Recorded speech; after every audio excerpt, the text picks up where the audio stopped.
Hello, everyone. Sorry for some technical delays. So we are finally ready to start talking about Android development this afternoon.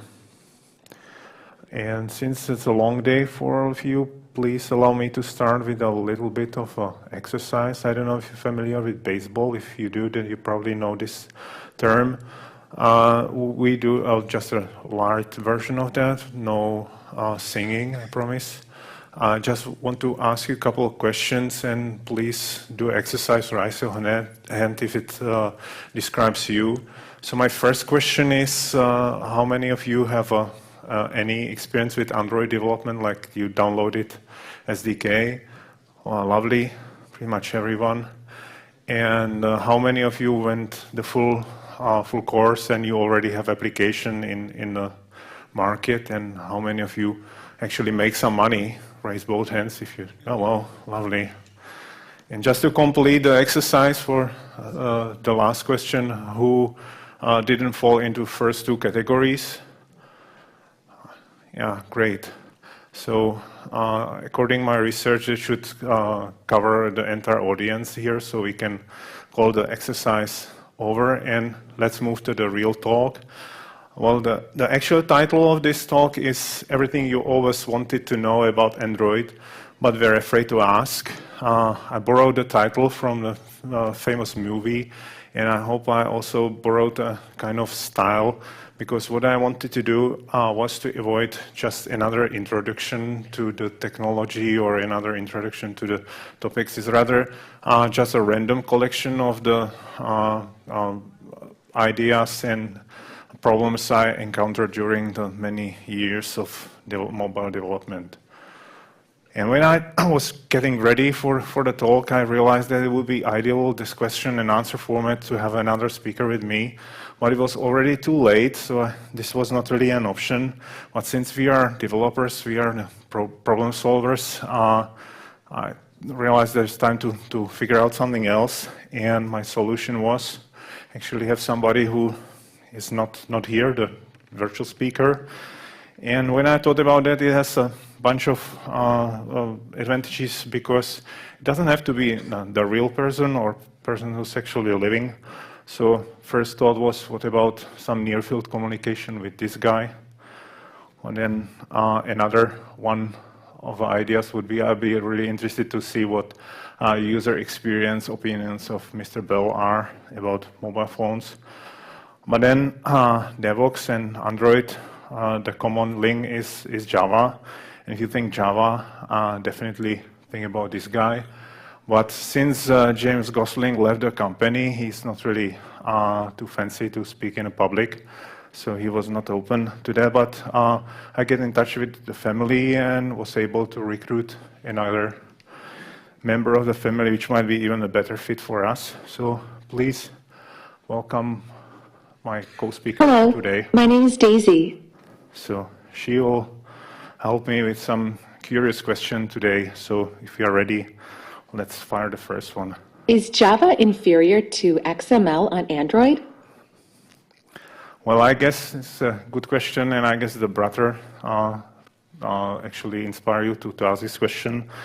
Definitely, Android guys will tell you there is no difference whatsoever. Those are identical APIs. But actually, it's not really true. If you look into the details, you definitely would see this book, Animal Farm, because not everything is really equal. Have a look at the concrete example. If you try to define something in XML, you see plenty of options, pixels, whatever, density, independent pixels, and other choices. If you go to Java, you realize that all you got is the famous fourth color choice, the only one option. And you can get by because you can do calculations, but it makes your code bit awkward, but you can get by with this. But there are other areas, like some Android system components, the widgets, are not really available from Java. One example might be the action bar. We probably get into details later, so I'll skip that now. Another component is sliding driver, but nobody uses a sliding driver anymore, so that's not really a big deal. And another problematic area might be widgets, which, layouts of widgets can only be defined in XML. So that means that Java and XML really is not equal on Android, but does it make really Java a bad choice to do most of your programming? I wouldn't say so, because Java obviously has advantages as well.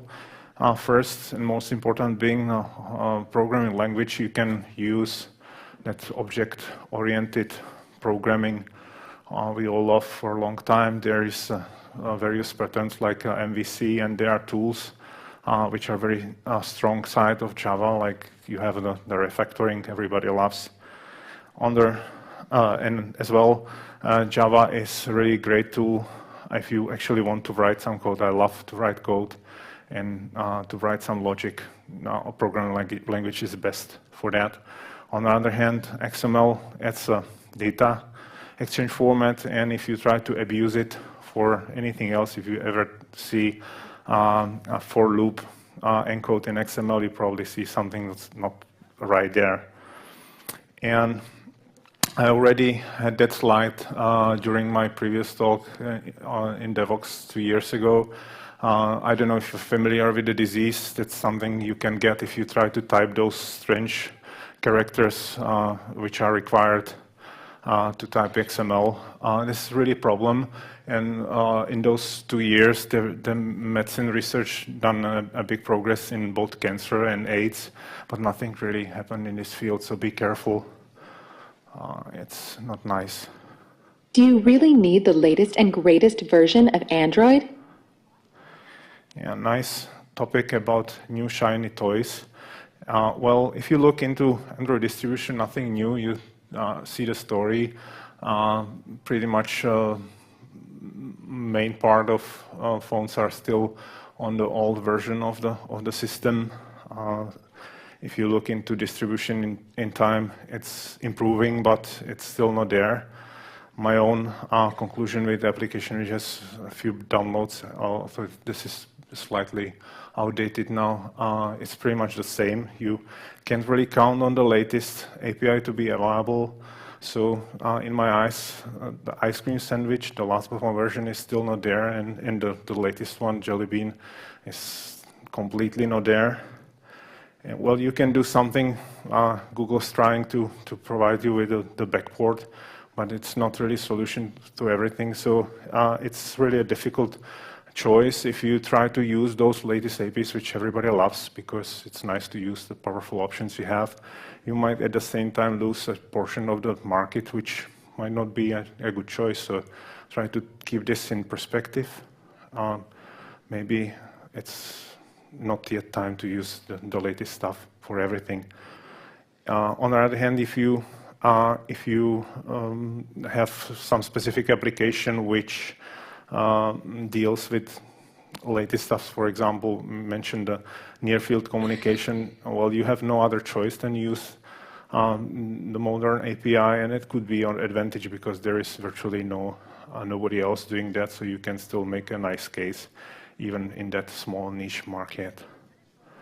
And if we want to do something about that, we still have a power. So this is my advice. If you don't like that the latest Jelly Bean is still not there concerning the market share, write to the guys who provide your phone, because we are users. And if we do that, a lot of us, that will really help. The same goes to the mobile operator. Write them that you don't like the bloatware they put on your phone, and you rather have a latest version, and eventually it will help. Well, we mentioned Jelly Bean and the other versions of the Android operating system. Here is the list of them in alphabetical order. I don't know if you look at that list. Maybe you have idea, something wrong there, something missing there? Anybody has a clue? Probably right. Where is A and where is a B? So it's kind of mystery, so we try to do some research on that, and this is the results, which are rather fascinating, we found. So the same list, and before that it was a BlackBerry muffin, and before that apple pie. So probably that's the reason why these are kept in secret, but don't tell anybody. So we are ready to move to something. Is model view controller pattern really used in Android? Okay, finally some serious topic. So, well, on the first look, what a stupid question is that, because MVC is definitely used in Android for pretty much everything. But if you look what MVC is, it's obviously model view controller, but look at that guy in the middle, something strange with that. Well, it's not really the same language as the other guys. So, well, we have to deal with that if we do Android development and use XML, because, yeah, XML and Java doesn't really match together naturally. You have to write some glue code, which might be problematic. Also, if you want to make a complex GUI, you probably have to nest the layouts together, or which tends to have some other side effects like performance. And also there are many different variants of Android devices on the market. So even if Android is trying to shield you from that complexity, you still have to write a couple of versions of the same layout for the different size of the screen. So you wind up with many different layouts, and if you want to make modifications to them later, that might be, again, a bit problematic. And probably another important aspect is that tools are here to deal with XML layout in a visual way, or refactoring, but in my opinion, they still all suck. So yeah, it's not that easy to use them. And probably the biggest area of concern is that you usually can get by and fine-tune your nice, precious last application. But if you try to reuse some components from that in your next project, you might eventually run into some namespacing clash, or something doesn't really fit that well. And yeah, that's really a problem, because you want to keep being productive, not just on a single application, but keep running your business. So this might be really something for you to consider. Yeah, well, I haven't said a single nice word about XML. So why XML is used for layouts in the first place? Probably it's a historical reason coming from the web development. HTML is another markup language, it's the only choice if you do web development and want to do a user interface there. And probably creators of Android wanted to use the same group of designers who can actually write some code. So they wanted to give them power and be able to do interfaces for Android as well. But on the other hand, well, us programmers might not have as easy life because of that.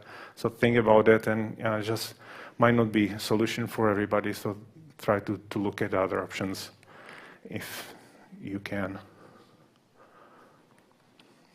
Does Android reward good citizens?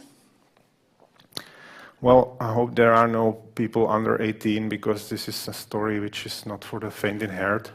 It's based on my actual experience with the action bar. I mentioned that component before, and I heard that a lot of people had the same problem. So first, what is the action bar? Probably know that, but just quick. This is that green guy on the top of the screen. Well, it wasn't there from the beginning as the API element. The first appearance of Action Bar was some 2 years ago at Google Developers Days, and it came as a UI design pattern, or rather recommendation. So people from the UI design team went on with the show, explaining how action bar is going to work great, and if you want to write a modern application, well, that's pretty much the way where you should go, and explain how the interaction should look like and how visually it should like. And well, if you definitely wanted your next application to look modern and be future-proof, so you went on and you hide the display title, and you put there a view with something like this. And later on in Honeycomb, actually, there was the first real API for action bar. And again, the authors of Android claim that it's very easy to use it. You just change a single line in manifest and all the magic happens and you can use it on the spot. But the problem is that if you really follow their advice 2 years ago and did it exactly the way you thought it was straightforward, there is pretty much a good chance that you run into various problems, like action bar never was there, the many items were gone. And reason for that is that action bar is basically a title bar on steroids. So if you hide the title bar to make a place for your own action bar, then it never worked, because when you hide the title bar, the functionality is gone as well. Another problem with action bar is it's funny guy, because it's not really, even if it's a visual component, it's not part of the view hierarchy. And for certain features, you only have to deal with aforementioned XML interface. So it's kind of like peeking into the black box through the small hole. So I definitely don't like it. And this is my conclusion. It's really confusing API to use, especially if you're coming with that history. And I can't go into that much detail. Here we don't have time for that, but if you want to read about that, it's a blog post which gets a lot of reads, so it's obviously something which people still struggle with. What is the story with fragments? Yeah, fragments, that's another important and popular topic among people dealing with Android. Every time I mention it, I'm an Android developer, pretty much everybody, even without any knowledge of mobile development, asks me what's the thing, how you can develop for so many different phones, and does it make your life difficult? Of course, my answer is not, because you can, following a couple of simple rules, can get by. You probably know about that, but everybody's concerned about that. Even Google was concerned about that, and they officially introduced fragments, which is, in my eyes, cool way to deal with that, because now Android platform is officially fragmented and it's a feature, not a problem. So that's a nice aspect of that. And if you look into the definition of fragments, it looks like it adds new fine-grained access to the application lifecycle, and it gives you easier way to how to write your applications. But in my opinion, it's just a cover-up. It's not really true, because the real story was that it was basically a bad decision made a long time ago at the beginning of Android, when the screens were this big only, and nobody thought that you eventually would need to combine them for the larger devices like tablets. So, and because they wanted exactly this piece of code to happen, so you can specify just a single XML layout and it'll take over the entire screen, was that bad decision, and took a long time before fragments arrived and provide a solution for that. So activities are full screen, and fragments is basically just a way how to deal with that problem of mixing Java and XML. And this is just a solution which works, but on the other hand adds a complexity to everything. And in my eyes, it's another example where the API is really very difficult to use. I don't know who really done that, if you look again at the example how you can use it from Java, you probably notice there is a line begin transaction and commit. I really have no clue why, what can get really wrong with the UI code that you can eventually want to roll back your transaction. My only explanation is that a guy who was working on that spent his previous career working on some database development, and this was the only API he can dream of. If anybody has another opinion, I would love to hear that later on. So as I mentioned, this is, for me, it's just a layer which adds complexity to your program. And being a rebel, I think it's fair to try to offer an alternative to that. So my alternative to fragments, there is one. It is possibility to use model view controller, but this time a real one where all three parts are written in the same language. And to do that, the middle guy is use view or view group native Java components, and you can actually nest them because it's way easier than to do this in XML.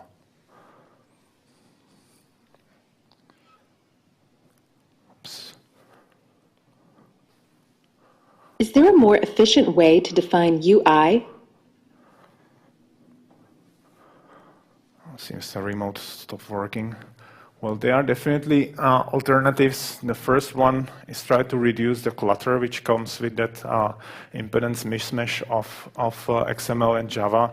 And there is a bunch of tools which can help you. I just pick one, which I think is a pretty good solution, developed by guys in Groupon.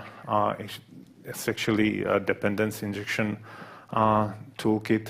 So it can help you hide a lot of the complexity with just a simple injection of XML elements into your Java code. It's quite nice. It's used for many applications. If you never hear it or tried it, give it a try, might be a good solution for you.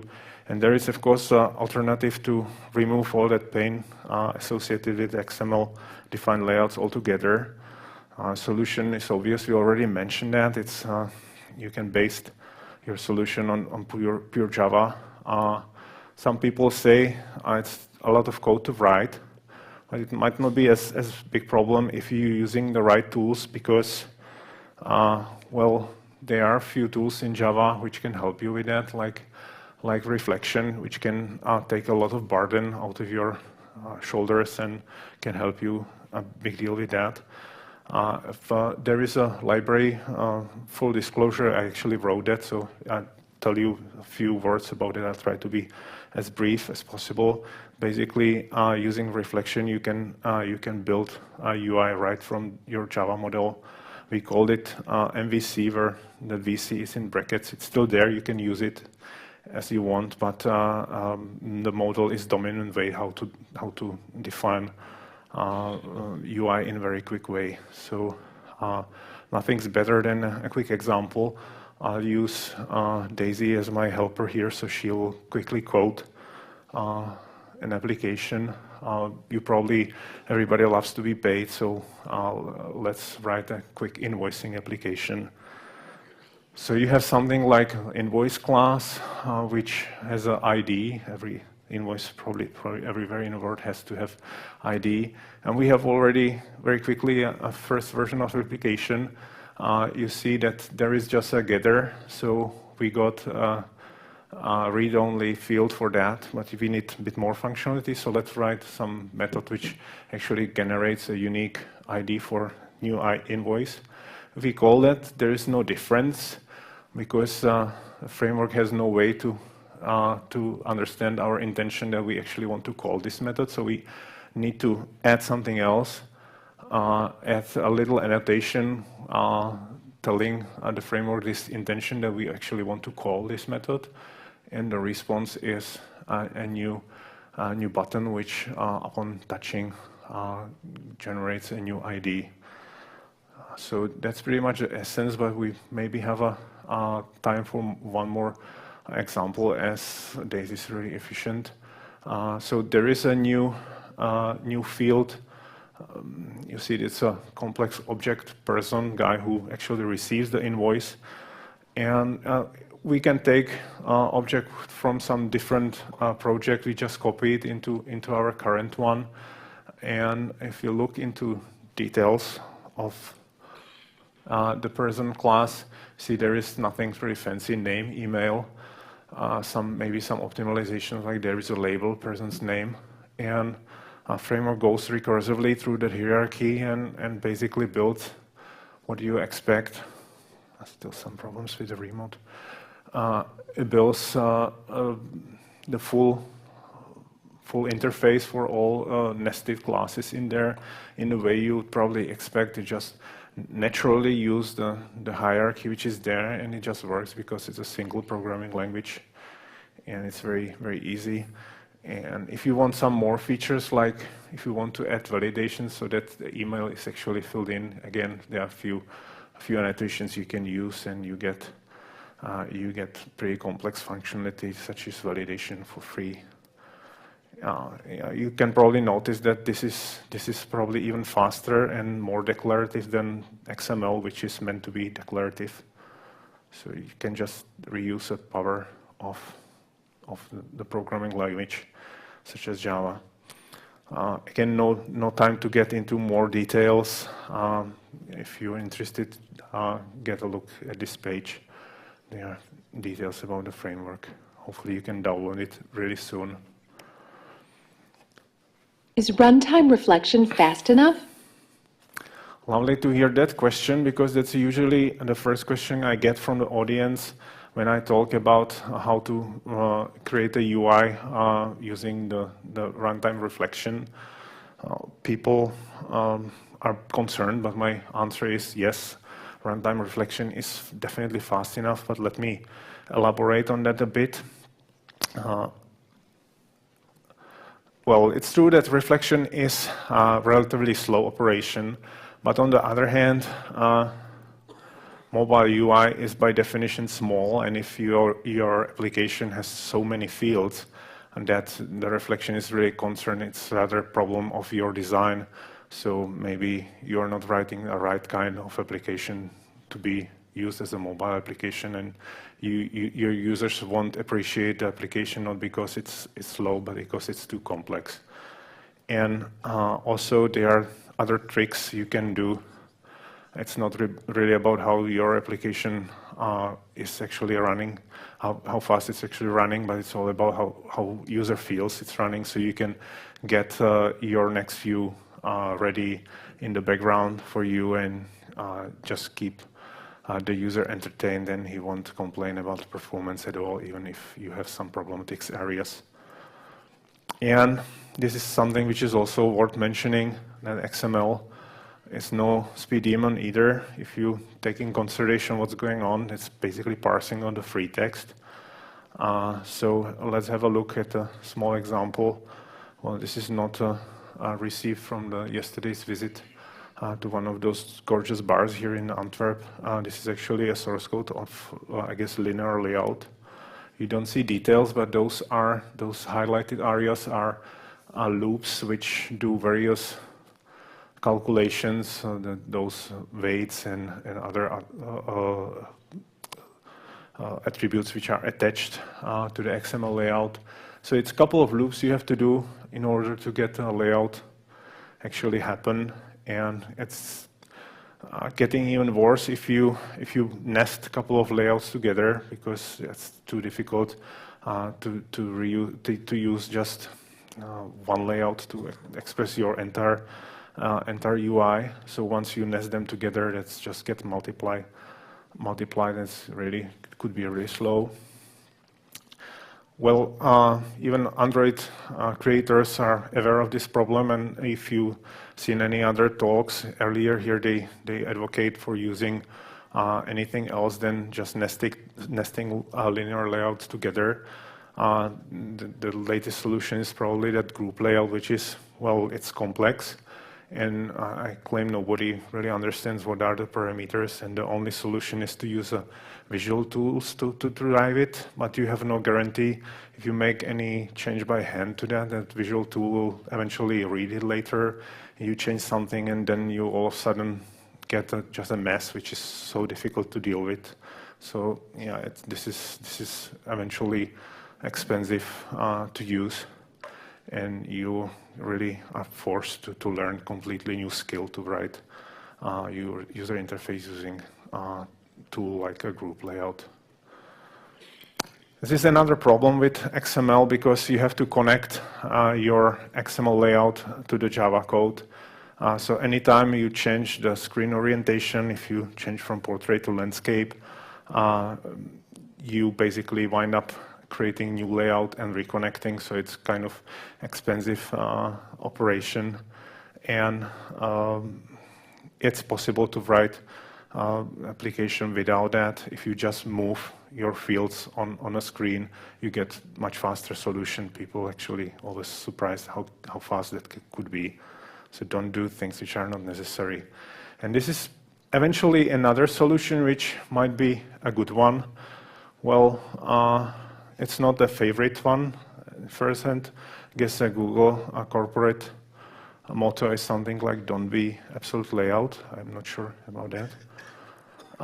If you look into the documentation, absolute layout is not really popular one. It's deprecated. You are encouraged not to use it, and the reasons for that is it's less flexible to write code using absolute layout. It's harder to maintain because it's lots of ugly code, which might be true unless this condition actually happens. If you have absolute layout for one particular screen size, and if you let that code for that particular screen size be rather generated on the fly for you, so you don't have to write that code. So you deal with the specific size of your actual device on the fly, then it might be a viable solution. And again, the well-known guy called reflection can be helpful there. So provide you with a simple recipe. How can you actually write code which is probably very difficult to beat in terms of speed of the actual layout. And it's analogical to situation we've seen with Java many years ago. Everybody, when Java was still not a mainstream language, had problems. It's interpreted language, so it must be slow. But then we've seen tools like just-in-time compiler to emerge, and you realize it can take information available during the runtime. You can actually have information, the profiling information, where are the hotspots, and compile application in a different way. The static compiler will do that. So this is exactly this, and nobody complains about the speed of Java anymore because those just-in-time compilers are really fast, or the code which they produce is really fast. So here are the ingredients of that fast layout. You need some sort of description of the UI. You need that in any case. So you have that model, as in previous example. You need to have some logic, how to respond to some elements on the screen in case you hide something or you change orientation or something else happens. And again, as I mentioned before, it's probably easiest way to write logic actually in a programming language. And then you need that one specific screen size of your particular device, and you generate a Java source on the fly. You can even compile it on the fly into the text, and you can inject text into your application. It's all possible. You don't even need any special permissions for that. And you have really the specific version for your application, which, because it's absolute layout, it just is a single loop through the components you have. It's really fast. I guess there is no other way to write faster solution to layout. Does the permission system need a reform? Yeah, well, I'm glad that we're moving from the UI to the other areas of Android development, and this one is definitely interesting one. Let me start with this, that there is no such thing like a secure solution. Even if your application goes through various checks when you publish it to the market, with all that dynamic invocations and stuff like that, you never know what's really happening behind the scenes. But Android is quite a good compromise in that regard. The permission system is nowhere as annoying as it used to be, for example, with Microsoft Vista years ago. So it kind of works. You have a good idea what parts of the system your application has access to, unless they are, again, special cases where bloatware help some malicious application to actually leak permission on some other application, but let's don't go into details of that. Don't want to scare you. But still, that permission system has its limits, and you usually, if you are users of Android application, you know that you try to download something from the Google Play, and there is a long list of permissions, and you either trust that application or you just don't install it. So it's quite a difficult choice. You would probably want a fine-grained access to the permission, which is popular request if you look into issues in the Android bug tracker. There are multiple issues dealing with that, and it's starred by many people, so it will be nice addition. Well, Ice Cream Sandwich added a nice feature in that regard. You can cap the data usage of a single application, so it doesn't eat your money by sending a lot of data. But there is no more progress, and Jelly Bean doesn't do anything in that regard. So are we stuck with the current situation? Well, as I mentioned, we are problem solvers, so this is a nice problem to solve, and there is a way for a solution on our own. I'll give you a simple example of application which is still in development. We done application for storing a private information like passwords, and our key features was not to give access to pretty much anything, especially not to have a network permission, because then you can be safe that those data are not sent somewhere else. So we feel this is important feature of the application. But of course, users want to have ability to back up their data, especially in the cases where they are trying to move into a new hardware. So it's obvious that they want this. So it's kind of a dilemma. And our solution is that when you have, again, the new version of the SafeLogs has no permissions whatsoever, but if you need to do the backup, you just hit the button, do backup, and instead of that happening, you're brought to the Google Play, where you get an extra component called Backup and Restore, which is another application. Probably go back. You can see permissions. Now it has network communication permissions. You can read your identity, store something to the card. So with that extra functionality, it's easy to actually do backups, and you can eventually check that the only connection is to server which you eventually trust, and you are safe to uninstall it once the backup is completed. A little bit about the internals, the architecture. So there is an application with no permissions, the original one, and then there is that new component which has permissions, and they are talking through the private API, which guarantees nobody else can reuse that, because you can use your exact package for that, so it can be reused by anything else, and it just works great, and it's kind of nice solution. Oh, sorry, talking wrong way. Well, it adds a little bit complexity to the problem, because actually user has to download something from the market. But fortunately, most of the complexity can be hidden if you don't specify that extra component should be visible in launcher. Then it's simply hidden. And pretty much the same can be applied to the similar situation, which is really weird to me. You're probably familiar with that. If you have widgets in your application and you move that application to to the SD card. Widgets are gone because it's, again, weird decision. Widgets are only available for application in the main memory. It's not as big deal now with the modern hardware, which has plenty of RAM available, but if you have still some those older phones where the memory was really limited, you could eventually install just a handful of application and you were out of the memory. So that's another alternative in this case. Split your application into two parts, the main one, which is probably big and can be easily moved to the SD card to save some space, and then have an extra application which you only download if the user wants to actually install widgets. And that application only defines a widget, so it's really small, and again use the same interface to talk to the main application. And widgets are only meant to be in the main memory, so widgets are never gone. Would you recommend developing for Android?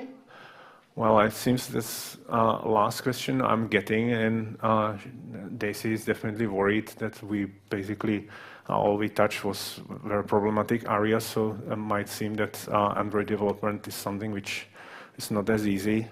Well, my answer is quite contrary. I really love that, and I guess this is the main reason for this. Actually, a million new or even more new reasons every day. It's really a growing platform, and it's very fun when you develop application and it gets into hands of millions of users. There's no better feeling than that. I've read this from some sort of study. I don't know how reliable it is, but it's definitely fascinating. It claims that people spend more time using mobile application in general than they spend working on desktop or web application and server altogether, which is really interesting because those usually include people who are paid to sit for 8 hours in front of the computer in some sort of job, and mobile is even bigger than that, which is really, and there is still a lot of space for growth. So this is really fascinating. It's absolutely nice place to be, and definitely finally it's a real business. So if you are any good, that's very easy to find new customers and interesting projects to work on. Everybody pretty much wants to make a mobile application, so I've seen that many of you already started, so just keep going because there's plenty of areas to explore, and it's really fast. You see the new releases are coming every couple of months, so it's really thrilling to be there, and for me that's the most important. It's really fun to write mobile applications. I'm leaving now. Time for your own questions. Okay, thanks. And I think this format of questions and answers is ideal to have a couple more questions from the audience. And fortunately, we still have some time for that. So if you have any questions, I'll be happy to answer them.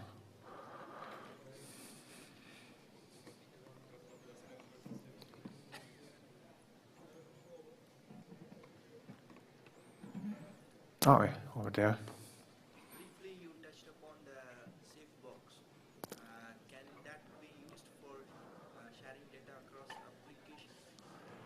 Sharing, well, the question was if the save box can be used to share data among applications. Well, actually, it's just for a secure storage of that.